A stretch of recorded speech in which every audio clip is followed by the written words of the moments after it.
everybody, it's OldSkuleNerd. Welcome in. I'm live on Twitch. It's a Sunday, hanging out with my buddies, my friends, and one of the members of my community said, can you check this out? And I was like, what is it? And it's the VEER Union.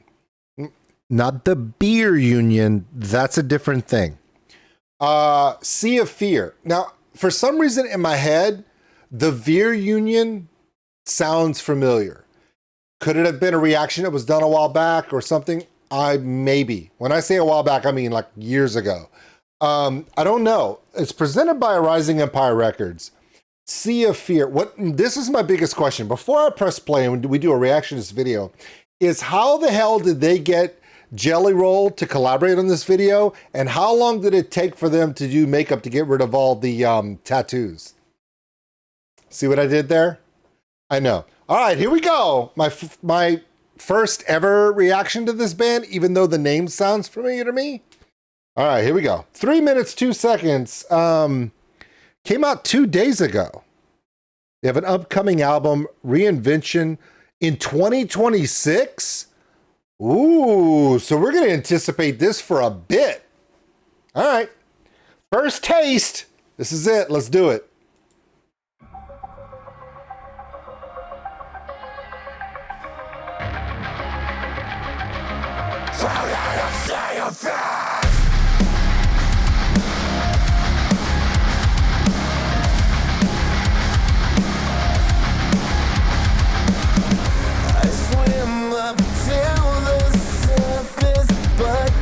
Black Veil Brides meets Sleep Theory?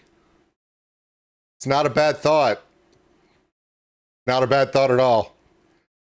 I think again. I think again. I'm reaching for the shore, but it keeps pulling in. Keep falling out.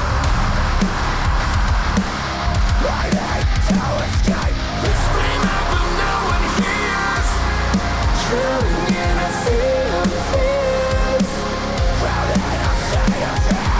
Leave myself on the floor. This part of me I will restore. That part I will restore. Rebel till I'm restored. I gasp for one last breath.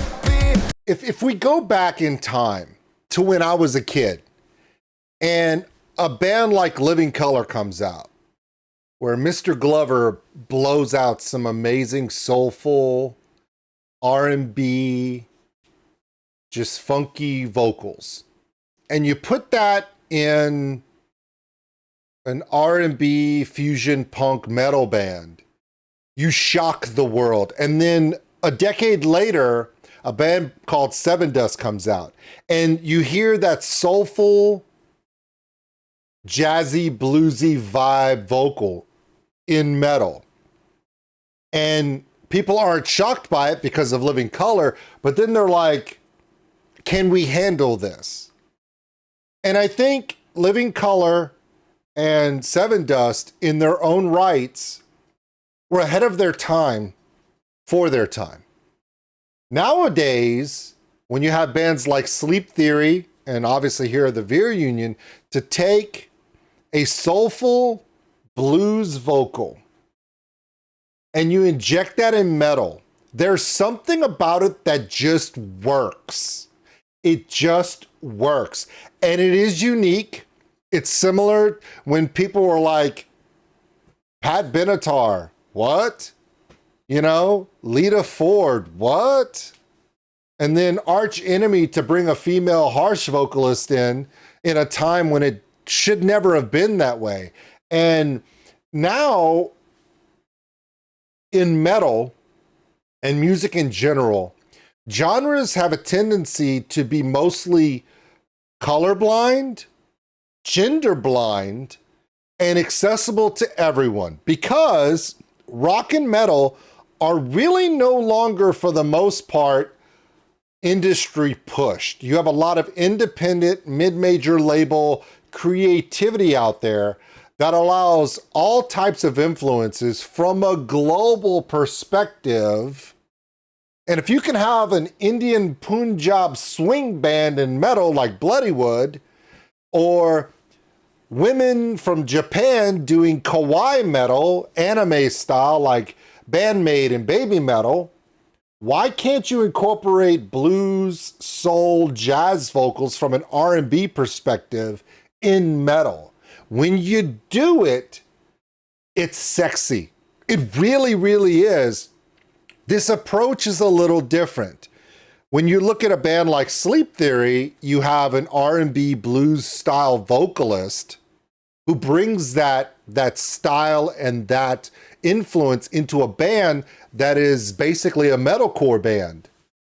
This is not a metalcore band. This looks to be a little bit more aggressive and a little bit more alt metal, but it still works. It still works. I love bands that make people go, wait, what is that? I love that stuff. I absolutely love bands that make people go, wait a minute, did you just you did the, man, that's really good. It's one of my favorite things about metal now, is that you could press play on something and hear something that, for me as a child of the 70s and 80s, I was told didn't work. And I'm so glad bands like the VEER Union and Sleep Theory and other bands prove that nothing is out of bounds. Everything is possible. And we get to enjoy it. I really like this. I really do. And it's not just because it's some sort of shtick or some kind of theming or whatever. No. This really works together as it is. Yep.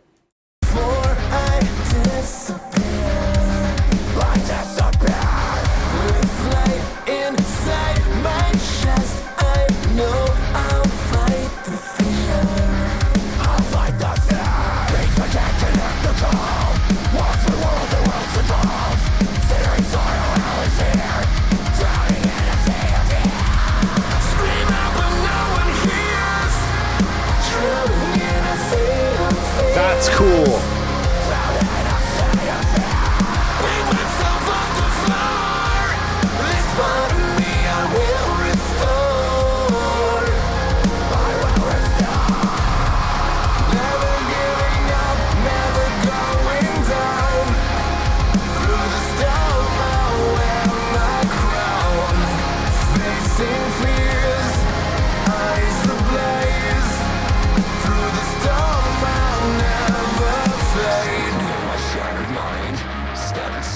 Oh, we're gonna do a spoken word bridge? Okay. This guy here is a genius. The whole band is genius, okay? And I know that everyone's gonna be drawn to the lead singer that's bringing R&B, jazz, funk, and blues to the party. But here's the thing. This guy right here, it's a hell of a vocalist, both harsh and in the melodic. Here's my favorite thing about this. Are you ready? We've seen iterations where bands sprinkle a little bit of funk. They sprinkle a little bit of jazz, maybe a little R&B, a little bit of blues into a metal song. The arrangement of this, especially with the falsetto melodic vocals, are you kidding me? I find that both influences, I know this appears to be a metal band, but in the arrangement, both from a musical sense, there are that, okay, you guys said they're from Vancouver. There's a lot of bands out of Europe right now, like France and stuff, that are putting kind of pop, punk, not pop punk, pop and punk and jazzy, funky vibes into metal. They're doing that melodically there. So they're putting a jazz vibe in there, little funk vibe. And that's going on while the metal is going on, okay? And then this vocalist here, who's straight out of a emo pop punk band, is not, because he's bringing the metal, the emotional vibes, that pop punk feel, metalcore vibe. At the same time, other members are bringing in an R&B, jazz, bluesy feel. It is so many different things, but at no point are they allowing anything to dominate. They are finding the balance in multiple influences and making it cohesive. I find that Other bands feel like they can't do that because if they don't separate the R&B, jazz, blues, vocal, or vibe in a song and then transition to metal part and then go back to that part and they keep them separated, they're all in the same song, but it seems like in the arrangement, they try to separate so you can say, okay, this is bluesy, funky, jazzy. Okay, cool. Okay, this is the metal part. They're literally seamlessly leaving them all together and they're finding a way in the production and the way they're presenting it to keep all of those different nuances, all those different influences, and they figured out a way to make them fit and make, basically, so basically they took a Star Wars and a Harry Potter Lego set. They took a Star Wars Lego set and a Harry Potter Lego set and somehow put it together and made Wizards in Space. That's the analogy. They make them all the pieces come together. They're not supposed to, according to everyone else, but they're proving that you can. I love it when all of you come to Twitch and you show me something that I desperately want, but I didn't know I needed it and I didn't know it was possible. And then now that we see that it is possible, I knew I was right all along. When I say things like Sleep Theory does things that I really, really enjoy, I just wish they did more. And then people were like, well, I don't know if you can. Apparently they're doing it in Western Canada. There you go. Let's finish this out. This is where we do the little breakdown part he was doing. Yeah! All right, so we're going to do something else. Exciting. Let's go. Take it away, Eddie Munster. Sorry. I'm so sorry. That reference isn't even fair to you because you don't even know who the hell I'm talking about, do you? You're like, what, 21, 22 years old max? I'm sorry. Go ahead. Mind, step and search for peace to find. Dragon dog begins to scream. The start of my unraveling. It's time to fight the fear. Back myself up, get up. I'll fight the fear. Scream out but no one hears. Drowning in a sea of fears. Shout out, I'll say a fear. Make myself on the floor. This part of me I will restore. That's part I will restore. Right now, restore. Right now till I restore. Right now, restore. Right now till I restore. You know, a lot of you may or may not know this, but we have been come on, man, don't be dicks, dude. Come on. Thank you. So I don't know if you guys noticed, but when we first started this channel, the two labels that I did the most was because of the bands that I was reacting to at the time was Napalm Records and Nuclear Blast Records, with a sprinkling of other labels in there. I will tell you in the last year and a half or so, A Rising Empire has been killing it. New bands, new projects, fresh faces, bands that we love that were independent and then they get signed. It's almost like this label, A Rising Empire, is finding those new little differences in metal. And they're surprising us. And I'm enjoying this very much. It's a really good signing for A Rising Empire. That was a good signing. That was a really good signing.